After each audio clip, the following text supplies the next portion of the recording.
I discovered that my husband was going on a cruise with his lover, but when he arrived, I was already there with her fiancé. The message appeared on my screen at 3:17 p.m. on a Tuesday, an email confirmation forwarded from Paradise Cruise Lines, not sent to me, but accidentally shared to our family cloud account.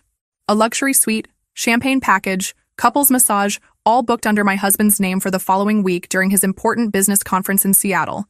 Except there was another name on the reservation, Vanessa. My hands didn't tremble. My coffee didn't spill. Something crystallized inside me. 15 years of marriage suddenly framed with perfect and terrible clarity. I scrolled through the itinerary with strange detachment. 5-day Caribbean cruise, ocean view balcony suite, captain's table dinner, all the romantic cliches you'd expect from a man who couldn't even remember what flowers I preferred on our anniversary. Working late again tonight, he had texted me an hour earlier. Don't wait up. I studied the cruise details, noting the suite cabin number 1243, deck 10, starboard side. Something about seeing those specific details made it real. This wasn't just an affair. This was planning, calculation, a parallel life being built while I maintained ours. What a fool I had been. I remember standing up and walking to our bedroom closet, the one we shared. His suits hung next to my dresses, as if they belonged there. His shoes lined up with mine. The physical proximity of our things suddenly seemed obscene. I was about to start pulling his clothes down, to tear the fabric and destroy the memories, when my phone chimed again. Another notification from the family cloud. A photo appeared.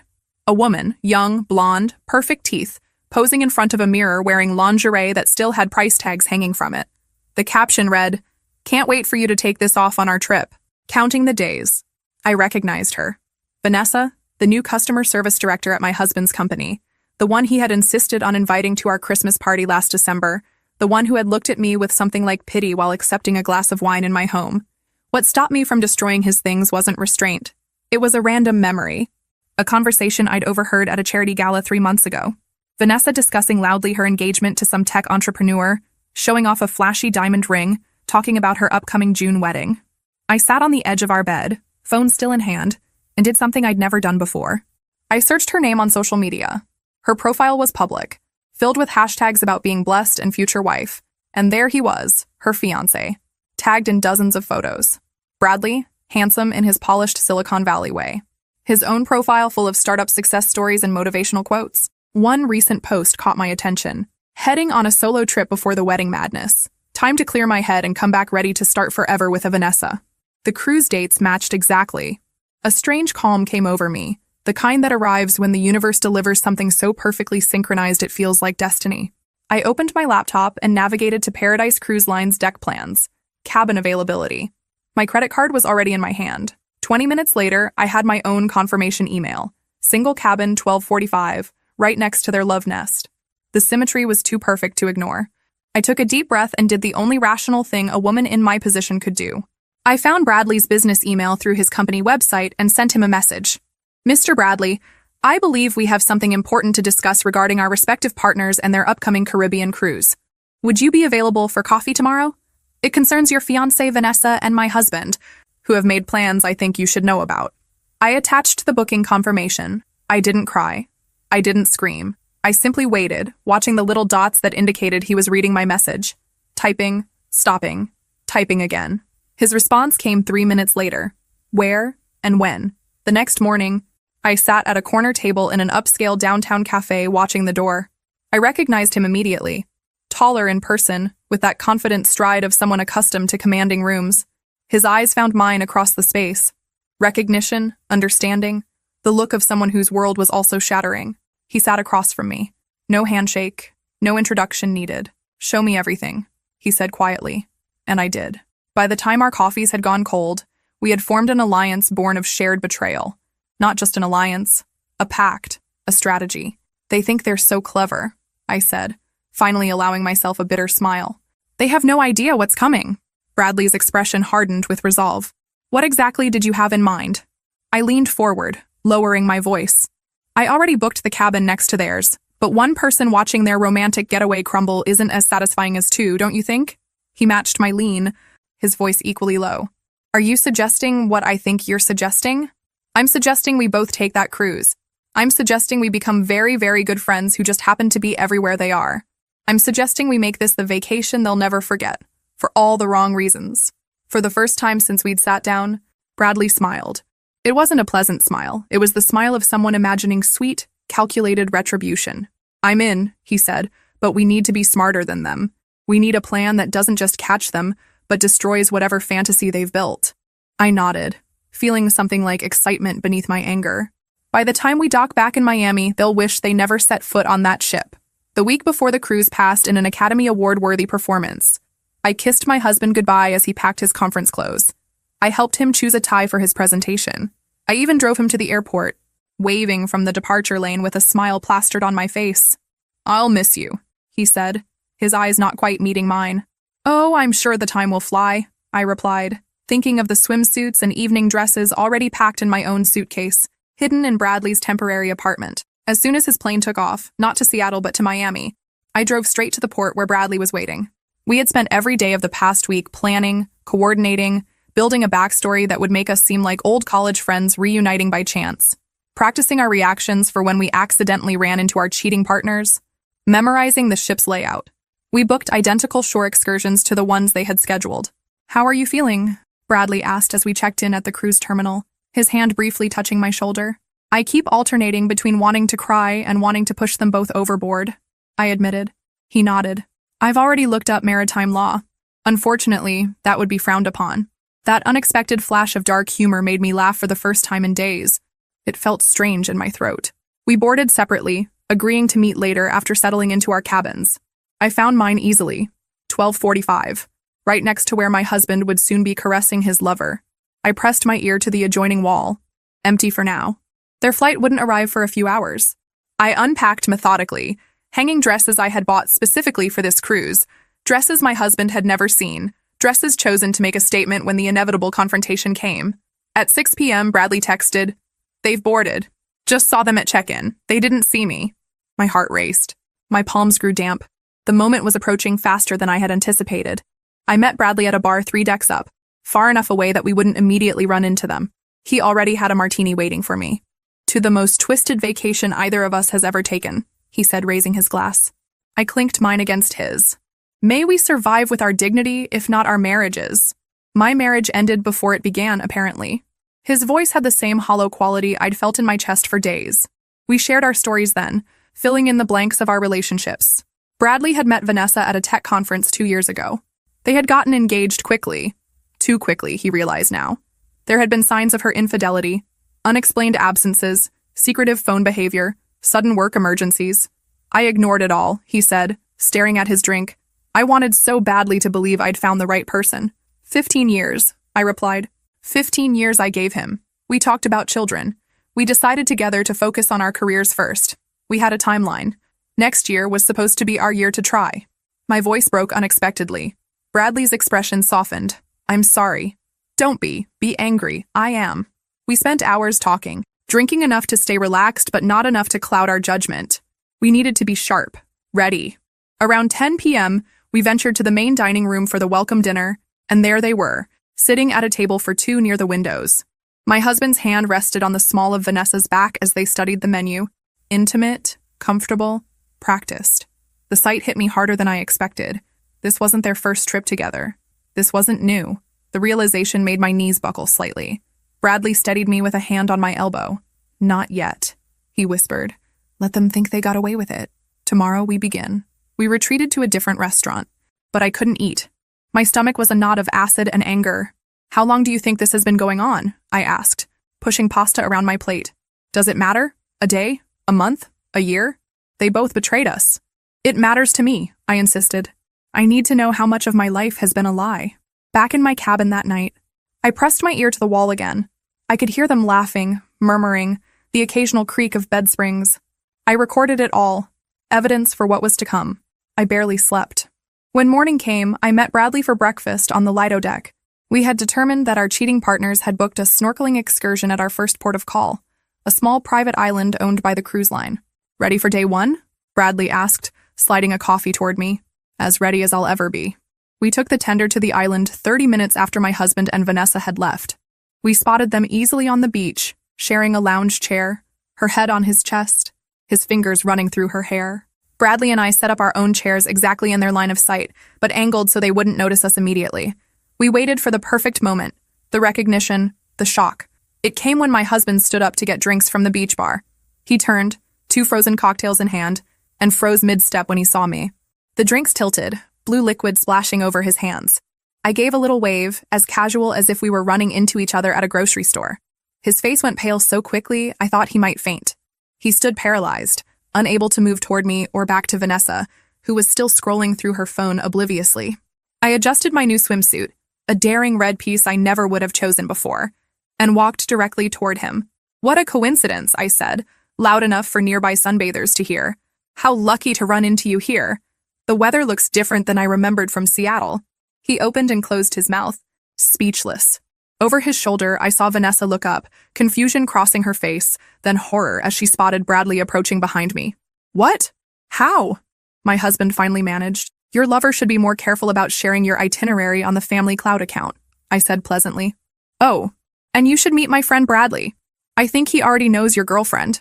I turned to Vanessa, whose face had turned the color of sour milk. "That engagement ring looks beautiful in the sunlight.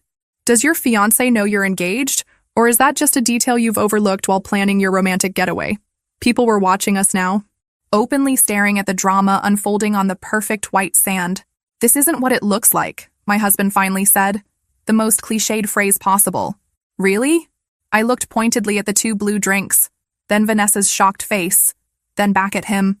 "Because it looks exactly like you're on a cruise with your lover while telling your wife you're at a business conference in Seattle." Bradley stepped forward, addressing Vanessa directly. "We've booked all the same shore excursions as you. Isn't that a wonderful coincidence? We'll have lots of quality time together on this trip." And that was just the beginning, the first day of 5, the foundation of what would become the most unbearable vacation for 2 people who thought they had gotten away with betrayal. I knew then that I had given this man everything. My youth, my trust, my unconditional support through career changes and family losses. I had been there through it all, believing we were building something meaningful together. And all the while, he had been building a separate life, a life that didn't include me. I gave them one last smile. "Enjoy your drinks. The cruise is just beginning." That night, Bradley and I regrouped in my cabin, analyzing the day's confrontation and fine-tuning our strategy for the days ahead. The initial shock had provided satisfaction, but it wasn't enough. Nowhere near enough for the depth of their betrayal. "They're rattled," Bradley observed, pacing the small confines of my room. I intercepted Vanessa trying to change their dinner reservations and shore excursions. I nodded, scrolling through the ship's app on my tablet. "They won't get far. I've befriended 3 crew members who keep me updated on any changes they try to make." This was no longer a spontaneous reaction. During that week of planning, I had been methodical in ways I never knew I could be. What my husband didn't know, I had photographed all his office documents before leaving home. I had downloaded his text message history through our phone plan's backup service. I had contacted our bank and flagged large expenses from the past year, creating a perfect timeline of his affair through hotel charges and gift purchases. What Vanessa didn't know, Bradley had been equally thorough, gathering screenshots of suspicious messages, tracking her location history, and most damaging of all, documenting how she had been diverting funds from their startup's investors to finance luxury purchases. "Tomorrow is the formal dinner," I said, studying the schedule. "They'll expect us to make a scene." Bradley stopped pacing. "So we don't. We do the opposite." "Exactly." I smiled, feeling a cold clarity. "We'll be charming, friendly even. We'll invite them to join our table. We'll talk casually about psychological warfare." Bradley nodded appreciatively. The anticipation of confrontation is often worse than the confrontation itself. I stood and walked to my suitcase, pulling out a sealed envelope. "I've been saving this for the right moment. Now I think I know when to use it." Inside were photos, security camera images from the ship showing my husband and Vanessa on previous cruises, dates, timestamps, proof of a pattern going back 18 months. The head of security had been surprisingly helpful after I explained my situation and offered a generous consulting fee. "How did you get these?" Bradley asked, impressed. "Let's just say when your husband brags about always booking the same cruise line for business trips, it creates a traceable pattern." I laid the photos chronologically, 8 cruises in 18 months, always with her, always during what he claimed were conferences or client meetings. Bradley whistled softly. "That's not a romance. That's a second relationship." "Exactly. And tomorrow night, I want them both to understand that we know everything. Not just this cruise. Everything." We stayed up past midnight, planning every interaction, every casual encounter for the remaining days. We were no longer improvising. This was choreographed retribution. The next morning brought another shore excursion, a tour of ancient ruins at our first port of call. As planned, Bradley and I arrived just as my husband and Vanessa were boarding the tour bus. The color drained from their faces when they saw us. I smiled brightly and took the seat directly behind them. Good morning. Sleep well? Vanessa stared straight ahead, rigid with tension. My husband attempted a weak smile. Look, we can talk privately. Oh, we'll have plenty of time to talk, I assured him. We have 3 more days together on this lovely ship. No rush. During the tour, Bradley and I maintained pleasant conversation, occasionally directing innocent questions to our uncomfortable companions. Have you visited these ruins before? Isn't the architecture fascinating? Each normal interaction seemed to make them more nervous than a direct confrontation would have. When we returned to the ship, they were visibly unraveling, exchanging tense whispers, looking over their shoulders, jumping at every corner where they spotted us. For that night's formal dinner, I wore a black dress I had bought specifically for this cruise, elegant, understated, with just enough edge to make a statement. Bradley wore a tailored suit that highlighted all the advantages of his athletic build. We entered the dining room deliberately 15 minutes after my husband and Vanessa had been seated. May we join you? I asked, already pulling out a chair at their table for 2. The maitre d' mentioned you had room? He couldn't refuse without creating a scene. Trapped by social convention, they shifted uncomfortably as we settled in. Wonderful evening, isn't it? Bradley began, unfolding his napkin with practiced ease. Vanessa, that dress looks familiar. Didn't you wear it to the Henderson Charity Gala last month? Her eyes widened slightly. The Henderson Gala had been a work event, one where she had introduced my husband as her colleague. Yes, I think so, she stammered. I flagged down a waiter. Champagne for the table, please. We're celebrating. My husband's expression darkened. What exactly are we celebrating? I smiled, reaching into my purse to pull out the envelope of photos. Anniversaries. Specifically, the 18-month anniversary of your first cruise together. I placed the photos on the table, one by one, like dealing cards. Caribbean, March last year, Mediterranean, May, Alaska, July. Each one during what you told me were business trips. The blood drained from his face. How did you? I've always admired your consistency, I continued, my voice steady despite my hammering heart. Same cruise line. Often the same cabin category. Made tracking surprisingly easy. Vanessa's hand trembled as she reached for her water glass. Bradley chose that moment to make his contribution. Speaking of consistency, he said, sliding a folder across the table toward Vanessa. I've been reviewing our company's finances. Interesting pattern of withdrawals that coincides with the dates of these cruises. Her glass froze halfway to her lips. You can't prove.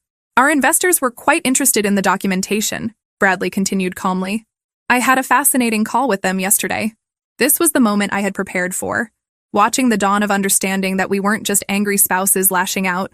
We had been methodical, patient. We had receipts, literally and figuratively. What do you want? My husband finally asked, his voice barely audible above the dining room's ambient noise. I leaned forward, maintaining eye contact. For tonight? Just dinner? Pleasant conversation? Maybe you could tell Bradley about your conference schedule for the next few months. I'm sure he'd be interested to know which business trips are actually romantic getaways. They sat frozen, trapped by their own web of lies, as the waiter arrived with champagne. I raised my glass. To truth. It always surfaces eventually. During dinner, we maintained cordial conversation, periodically dropping details that confirmed how thoroughly we had investigated their affair. Each revelation felt like a precise incision, small cuts that accumulated into significant damage. By dessert, they both looked physically ill. When we finally stood to leave, I left a room keycard on the table. For your convenience, I explained. It's for the cabin adjacent to yours. We've been taking turns listening through the wall. The soundproofing is surprisingly poor. My husband's face contorted with the understanding that even their most intimate moments had been compromised. As Bradley and I walked away, he whispered, "That was masterful. But that's just the beginning, isn't it?" I nodded, feeling not joy, but cold satisfaction. Tomorrow we move to phase 2. Tonight was about showing them we know everything. Tomorrow is about showing them what that knowledge will cost them. Back in my cabin, I finally allowed myself a moment of genuine grief, not for my husband, but for the life I had believed in. 15 years lost, trust shattered, future plans evaporated. But in its place was something unexpected, a sense of my own power. I had been blindsided by betrayal, but I had responded not with helpless heartbreak, but with calculated action. I sent one final text to Bradley before sleep. Thank you for today. Tomorrow we show no mercy. His response came immediately. They created this situation. We're just ensuring they experience the consequences they deserve. I fell asleep to the sound of a muffled argument through the wall, a lullaby of justice beginning to unfold. The third day of the cruise dawned bright and clear. Perfect weather for what Bradley and I had planned. While my husband and Vanessa had spent the night arguing, we had been finalizing details with various crew members and other passengers we had recruited to our cause. Our first encounter was at breakfast. We saw them at a corner table, hunched over coffee, looking exhausted and tense. Instead of approaching, we sat prominently in the center of the dining room, laughing and chatting with a group of passengers we had befriended. Specifically, two couples who turned out to be from my husband's industry. "Rachel and Diana are from Westbrook Partners," I exclaimed as we passed their table later, gesturing to our new friends. "Apparently, they've been trying to reach your company about that merger proposal. What a coincidence finding them here." My husband's coffee cup clattered against its saucer. Westbrook Partners was indeed a major potential client his company had been courting for months. Now they were learning about his business conference while he sat next to his lover. "We're having drinks with them later," Bradley added cheerfully. "You should join us. I'm sure they'd love to hear about your professional commitments." They didn't respond, but the message was clear. Their private affair was becoming increasingly public, with imminent professional consequences. By noon, we had implemented the next phase. During their scheduled couples massage at the ship's spa, they arrived to discover their appointment had been accidentally changed to separate treatments in different rooms. Meanwhile, Bradley and I enjoyed their original time slot, having befriended the spa manager with a generous tip and a convincing story about anniversary celebrations. Small disruptions continued throughout the day. Their lunch reservation mysteriously canceled, their shore excursion overbooked, their special requests lost in the system. Nothing dramatic enough to blame on sabotage, just a steady stream of inconveniences that were undermining their romantic getaway. But the real turning point came that evening. The ship's program included a passenger talent show followed by a dance contest. Bradley and I had signed up, and we had also entered my husband and Vanessa's names without their knowledge. "Our next contestants," announced the cruise director to the packed lounge, "join us celebrating a special occasion. Let's welcome David and Vanessa." A spotlight swung to their table, where they sat frozen in horror as their names were called. The crowd applauded enthusiastically. "We've heard they're celebrating a special relationship anniversary," the director continued, reading from the card I had submitted. 18 months of relationship bliss. Although I'm also hearing congratulations are in order for Vanessa's engagement. Wait, that can't be right. Confused murmurs spread through the audience as my husband and Vanessa remained glued to their seats, mortification evident on their faces. "Maybe they're feeling shy," Bradley called out from our table. "Maybe they'd feel more comfortable if we showed everyone photos of their celebration first." Before they could react, the large screen behind the stage lit up with images, the security camera photos from their previous cruises interspersed with screenshots of text messages between them planning their rendezvous. I had carefully edited out anything explicitly incriminating, leaving enough context for the audience to piece together the situation. We didn't authorize," my husband stammered, finally finding his voice as he stood. "Oh, one more special photo," I announced, nodding to the AV technician I had befriended. The screen changed to show Vanessa's engagement announcement post, complete with her radiant smile next to Bradley, a massive ring prominently displayed. The date stamp was unmistakable. 6 months into her affair with my husband. The room fell silent as understanding gripped the audience. Then came the whispers, the sideways glances, the judgment. They had avoided this by conducting their affair on anonymous cruises where no one knew them. "I think that's our cue," Bradley said, standing and offering me his hand. "We should show them how it's done." We took to the dance floor for the competition, performing a tango we had practiced during our planning week. Every dramatic turn and dip was executed with precision, our eyes meeting in a performance of connection that drew enthusiastic applause. When we finished, I saw my husband and Vanessa slip out of the lounge, heads down, unable to face the room full of strangers who now knew their secret. We followed at a distance, watching them argue in a secluded corner of the deck. Their body language told the story, accusations, denials, recriminations. "They're imploding," Bradley observed quietly. "Good," I replied, feeling a satisfaction deeper than I'd expected. But we're not finished yet. That night, we implemented the final stage of our ship-based plan. While they were in damage control mode after the public humiliation, I arranged for the ship's photography team to deliver something special to their cabin, a commemorative album we had created using the ship's photo service. Inside were professional photos taken throughout the cruise, candid shots of their arguments, their tense body language, their obvious discomfort as Bradley and I appeared in frame after frame. The photographers had been generously compensated to capture these moments discreetly. The album's title, engraved in elegant script, "When Truth Surfaced, A Journey of Discovery," We watched from the hallway as a steward delivered the package through the crack of their door. I glimpsed my husband's face when he opened it, the dawn of recognition, the descent into defeat. But the real culmination came the next morning, as the ship prepared to dock at our final port of call. Bradley and I had arranged for a special announcement over the ship's PA system. Attention passengers, David and Vanessa could please report to the purser's office regarding an urgent matter with their disembarkation documents. When they arrived, visibly anxious, they found not just the purser but also a representative from the cruise line's corporate office, who happened to be aboard. Another fortunate connection we had made. Mr. David, Ms. Vanessa, the representative began formally, it has come to our attention that you may have used fraudulent information when booking this cruise. My husband frowned. What are you talking about? Your booking indicates this trip was reserved through your company as a business expense, with tax documentation filed accordingly. However, the nature of your stay appears to be personal rather than professional. Vanessa paled. That's not, we didn't. Furthermore, the representative continued, there's the matter of using company credit cards for non-business expenses, which has been flagged by your company's compliance department. Bradley and I watched from a discreet distance as my husband's professional world began collapsing in real time. The evidence we had gathered, including email exchanges I had forwarded to his company's ethics hotline, had triggered an internal investigation. Meanwhile, Vanessa received her own devastating news. Her access to their startup's financial accounts had been frozen pending an audit directed by investors. Bradley had moved quickly, and her financial manipulations were now under scrutiny. As they stood there, their carefully constructed parallel lives disintegrating around them, I felt a strange elation. Not happiness, not exactly vindication, but a deep sense of justice. This isn't just about the betrayal, I said quietly to Bradley as we watched from afar. It's about the calculation, the premeditation, the years of lies. He nodded. They thought they were too smart to get caught, too arrogant to face consequences. Do you regret anything? I asked, suddenly curious about his feelings now that our plan was nearing its end. Bradley considered this for a moment. I regret trusting someone who didn't deserve it. I regret not seeing the signs earlier. But this, he gestured toward the scene unfolding, this I don't regret at all. When my husband and Vanessa emerged from the purser's office, their faces ashen with the understanding that their actions had real-world consequences beyond their romantic entanglement, I stepped into their path. Enjoy the cruise? I asked, my voice steady and clear. My husband looked at me with new eyes. Not anger or defiance, but something like fear. Fear of what else I might know, what else I might have done.